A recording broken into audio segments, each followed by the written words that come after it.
Hi, Mike. Question isn't so much of why did God pick the Jewish people to be his chosen people? Because God is God and he can do whatever he wants to do, and he will do whatever he wants to do.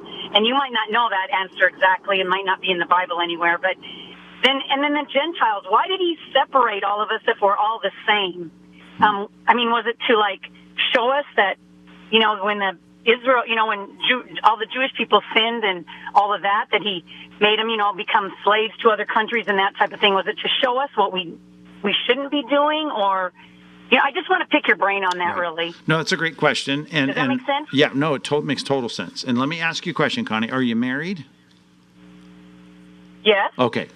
You, and again, it's not a perfect illustration, but you decided to pick this one dude, right, in your life and treat him different than every other dude, right? Every other guy out there is treated differently. You're going to do things for him you're not going to do for other people. You're going to serve him. You're going to love him. You're going to care for him. You're going to put his needs before you. You do all kinds of things you're not going to do for other people. But if I asked you in a classroom, say we're taking some humanities class or something, is everyone, right, of equal worth? Or just go back to our Constitution. Is everyone, right, have been endowed with the same unalienable rights before the Creator? Is God given? You'd say, yeah. So I could introduce you to a man you've never met from India and Russia and Australia and line them up and say, are these men as important as the man that you're married to? And you'd say, well, they are as important, but they're not as important to me because this is my husband. So in that sense, there is something about God doing in his life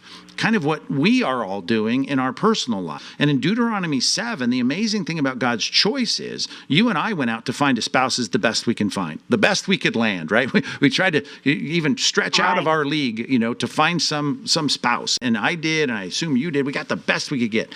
But when God is musing about his choice in Deuteronomy 7:7, he says, I chose this nation, not because you were more in number than the other peoples, right? I didn't set my love on you because of that. Matter of fact, you were the fewest, right? So we can't even tell him what we want him to do. He's going to do what he's going to do, and he's right in what he does, and we just have to trust that.